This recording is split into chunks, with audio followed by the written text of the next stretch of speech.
총선 결과가 만족할 만한 수준이 되고 기회가 되면 차기 대선에 나설 의향이 있으신 거죠. 4월 10일 이후에 제 인생이 좀 꼬이지 않겠습니까? 이기든 지든. 저는 그걸 알고 나왔습니다. 그렇기 때문에 그 이유는 정말 생각하지 않고 있습니다. 그때 인생은 그때 생각해보죠. 인생 자체가 마음대로 되지 않는 것이기 때문에 스트라이크 존을 넓혀놔야 한다고 생각합니다. 한동훈 대표가 떠난 이후에 당은 다시 윤석열 대통령이 주도한 것이 아닌지 걱정. 오해가 있으신 것 같은데요. 저는 이기면 안 떠납니다. 자, 그 얘기를 좀 구체적으로 해주시죠. 그리고 비대위원장 사퇴를 대통령실로부터 요구받으셨고 거부했다는 뜻을 밝히셨습니다.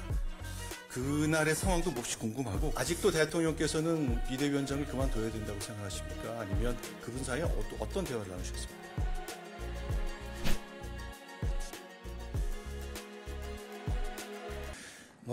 지금 단도직입적으로 그냥 간단하게 여쭤보면은 총선 결과가 만족할 만한 수준이 되고 기회가 되면 차기 대선에 나설 의향이 있으신 거죠. 저는 사실 이런 스피치나 이런 기자 답변을 할 때 준비를 별로 안 하거든요. 안 하는 이유는 그냥 제가 생각하는 것을 가감없이 말하는 게 크게 국민들이 보시기에 거슬리지 않는다는 점을 제가 한 1, 2년 동안에 그걸 알았기 때문이고 그게 오히려 더 효과적이라는 걸 알았기 때문입니다. 4월 10일 이후에 진짜로 뭘 해야 될지에 대해서는 정말 생각해보지 않고 있습니다. 여러분 여기 정말 정치라든가 이런 거 식견이 없으신 분들이 있는데 입장 바꿔 생각해보더라도 4월 10일 이후에 제 인생이 좀 꼬이지 않겠습니까? 이기든 지든. 저는 그걸 알고 나왔습니다. 그렇기 때문에 그 이유는 정말 생각하지 않고 있습니다. 그러니까 그때 인생은 그때 생각해보죠. 사실 저는 인생 자체가 마음대로 되지 않는 것이기 때문에 스트라이크 존을 넓혀놔야 한다고 생각합니다. 그리고 총선의 결과에 대해서 말씀하셨는데요. 제가 여기서 이거는 짚고 넘어가겠습니다. 국민의힘이 대단히 어려운 상황이기 때문에 좁은 힘의 정치를 안 해본 사람을 갑자기 당대표로 불러 올린 것이죠. 그리고 그만큼 이번 총선의 승리가 전 이 나라를 위해서 국민의힘의 승리가 아니라 이 나라와 이 동료 시민을 위해서 정말로 중요하고 필요하다고 생각합니다. 저는 그게 절실하다고 생각하니까 제가 어찌 보면 죽을 길인 걸 알면서도 나왔고요. 그렇기 때문에 저는 아까 만족스럽지 못한 결과를 말씀하셨는데 이번 총선에서 저희가 저희가 지금 생각하는 그 목표를 달성하지 못한다면 저는 당연히 비상대책위원장직에서 물러날 겁니다. 너무 당연한 말씀이니까 제가 따로 드릴 말씀은 아니기도 합니다만 그 점을 분명히 말씀드립니다. 저는 그만큼 이번 선거 4월 10일 목련이 필 때의 선거에 집중할 것이고 그 이외의 것은 정말 생각하지 않습니다. 그 이외의 것을 생각한다면 그 승리에 방해가 될 거라고 생각합니다. 그 이후에 제 그림이 어떨 것인지에 대한 생각은 제 머릿속에 없습니다. 네, 오늘 한동훈 비대위원장 말씀 들어보니까 평소 그렇듯이 굉장히 진취적이고 굉장히 미래지향적인 말씀을 해주셨기 때문에 드려야 될 질문 같습니다.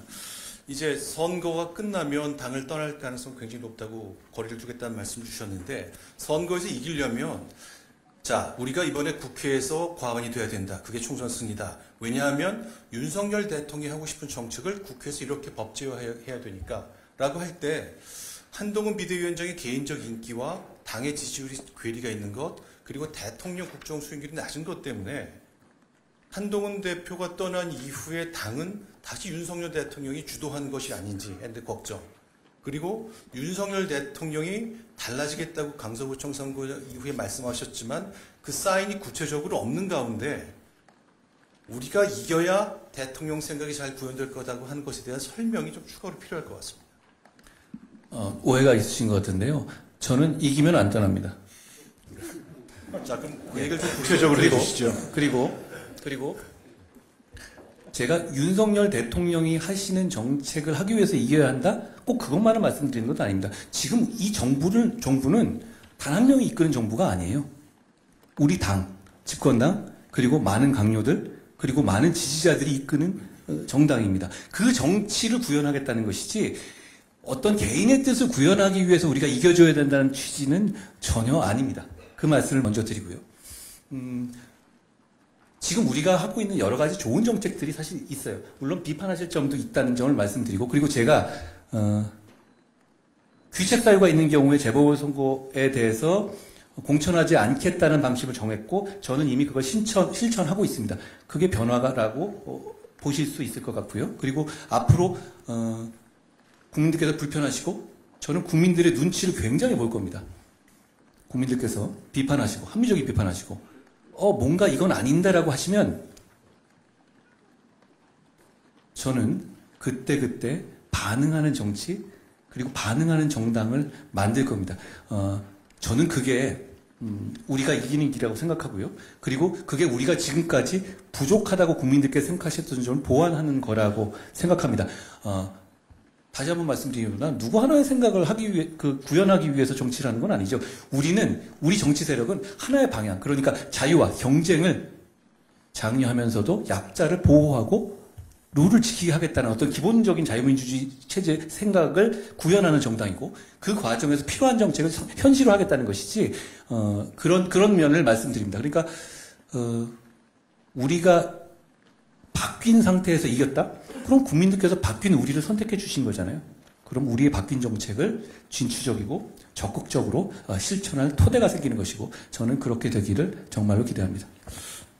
추가로 좀 관련 질문입니다. 오늘 역시 많이 느끼셨겠지만 진취적이고 변화에 대한 강한 의지를 보여주셨는데, 사실은 지난 정부 출범 이후에 1년 반 거의 2년 다 되는 기간 동안은 법무장관으로 국무위원을 지내셨습니다. 사실은 이런 한 위원장의 생각이 과거 국정에 좀 더 적극적으로 반영됐어야 되는 것 아닌가. 그 국무위원 시절에 좀 역할을 더 하셨어야 되는 거 아닌가. 왜냐하면 국무회의라는 공간이 있기 때문에 그 역할을 좀 하셨던 겁니까? 일단 국무위원은요, 개별 부처를 책임지는 역할입니다. 저는 법무부 장관으로 하면서 제 정책들을 보시면 저는 좌우를 가리지 않았고 그냥 국민의 어려움과 현안만 보고 했었습니다. 저는 국민을 좀 더 잘 보호하기 위해서 제시카법 주장했고, 이 촉법 소년의 나이를 낮추려고 주장했고요. 다양한 정책들을 폈다고 생각합니다. 그 정책은 저는 나름대로는 최선을 다한 정책들이었다고 생각합니다. 그리고 저는 제주 4.3 사건에 대해서 저는 그 제주 4.3이 공산주의자가 관련된 부분이라는 그런 정의와 그거에는 공감해요. 그런데 그 과정에서 억울한 분이 생겼다는 것도에서도 공감하거든요. 그렇기 때문에 오히려 지난 민주당 정부에서 안 했던 직권 재심까지도 저희가 하겠다고 하고 실행하고 있는 겁니다. 저는 그런 개별적인 정책을, 제가 했던 정책을 봐주시면 제 생각은 일관됐다는 점을 나름대로 말씀드립니다. 물론 제가 능력이 만족스럽지 못한 결과를 드린 점은 있을 겁니다만, 제가 잘하려는 의지나 변화하려는 의지나 혁신하려는 의지가 없었던 것은 아니라는 말씀을 드립니다. 알겠습니다. 그러면 며칠 전 일요일을 좀 가보겠습니다. 비대위원장 사퇴를 대통령실로부터 요구받으셨고 거부했다는 뜻을 밝히셨습니다. 그날의 상황도 몹시 궁금하고, 그래서 지금 대통령하고의 관계라는 것이 어떤 겁니까? 아직도 대통령께서는 비대위원장을 그만둬야 된다고 생각하십니까? 아니면 그분 사이에 어떤 대화를 나누셨습니까? 저는 대통령님과 굉장히 오래된 사이입니다. 여러 가지 공적으로도 사적으로도 여러 가지 인연이 있죠. 저와 그분이 신뢰관계를 오랫동안 이렇게 유지하고 있을 수 있는 이유는 서로 다른 점을 인정해주고 서로 생각이 다를 때 자기 생각을 강요하지 않았기 때문입니다. 지금도 그렇고요. 그런데 지금은 대통령과 여당의 대표라는 굉장한 공적 지위에서 서로 할 일을 하는 겁니다. 둘 다 헌법과 법률의 위임 범위 안에서 국민을 위해서 할 일을 해야 되는 것입니다. 개인적인 관계라든가 이런 문제는 여기서 낄 자리가 없습니다. 그런 식으로 일하지 않아왔고, 저는 예전에도 지금도 어떤 공적 업무를 하는 데 있어서 사적 영역이 관여되는 걸 저는 대단히 싫어하고요. 그래서는 안 된다고 생각합니다. 대통령실과의 소통은 다양한 방법으로 충실히 진행되고 있고, 결국 우리의 목표는 민생을 살리고 국민의 삶을 나아지게 하는 것이라는 말씀을 드립니다. 그 얘기는 대통령이 자신의 뜻을 관철하지 못했던 것으로 제가 이해하게 되는데, 맞습니까? 그렇게 일도양단으로 말씀드릴 문제는 아니고요. 저는 결국 의견은 다를 수 있는 겁니다.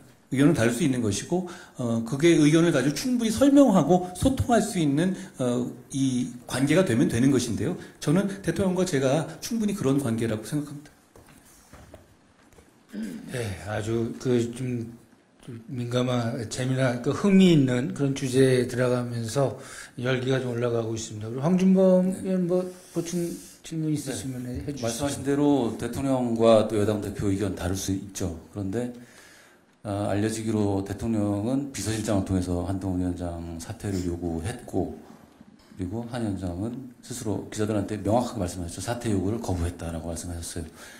당무 개입 아닙니까? 대통령이 그렇게 일도양단으로 말씀드릴 문제는 아니고요. 제가 그동안의 상황을 보셨으니까 지금 이후가 중요하다고 생각합니다. 저는 지금의 소통이 충분히 잘 되고 있고 할 일을 더 잘할 수 있는 이런 그 분위기가 되지 않았나 생각합니다.